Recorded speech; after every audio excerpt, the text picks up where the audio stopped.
Po na tregon pak më shumë çfarë bën në Kanada, me çfarë merresh? Unë profesioni im dhe shkolla që kam mbaruar është teknologji, informacion teknologji. Pra, unë ja kam dedikuar jetën time një karriere në teknologji.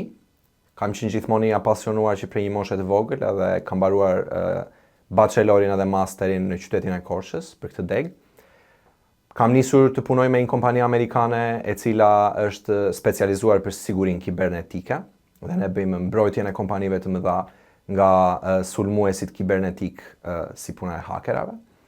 Dhe kjo është karriera ime remote. Pra unë jam i punësuar në mënyrë remote me këtë kompani, por paralelisht në Kanada unë që në momentin që kam ardhur këtu jam detyruar të kryej një sër punësh paralelisht në të njëjtën kohë sepse emigracioni nuk është aq i thjeshtë saç tingëllon kur e themi në shoqëri me miqtë tanë në qytetet tona të preferuara në Shqipëri, por ka vështirësitë e veta. Dhe unë kam qenë gjithmonë i përgatitur t'i përballoj këto vështirësi, i kam marrë parasysh që në momentin kur kam menduar të emigroj jashtë Shqipërisë, edhe nuk është se emigracioni është një dëshirë që i lind njerëzve që jetojnë në Shqipëri vetëm si pasion, por është detyrimi i kushteve të Shqipërisë që i bën njerëzit që të largohen prej atje për të parë një jetë më të mirë, një jetë më të drejtë, një jetë më transparente, gjë të cilën nuk mund ta gjejnë në Shqipëri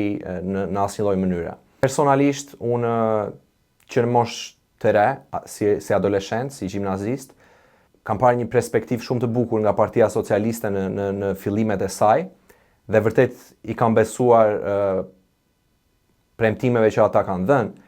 Por me kalimin e kohës e kam parë që dhe ata kanë rënë në kurthin politik të shumë partive të tjera në të kaluarën, edhe korrupsioni i ka ndryshuar totalisht këta politikanë, domethënë, nga mendësia e tyre fillestare. Pasi kam humbur besimin dhe jam zhgënjur nga një parti politike e cila besoja se mund të sillte ndryshimin, e pash që nuk mund të investoja më shumë vite të jetës time duke pritur të ndodhte një ndryshim, por duhet merrja një ndryshim individualist edhe të ikja larg prej Shqipërisë. Fatkeqësisht duke lënë pas familjen time, maman, 2 motrat e vogla dhe babain tim.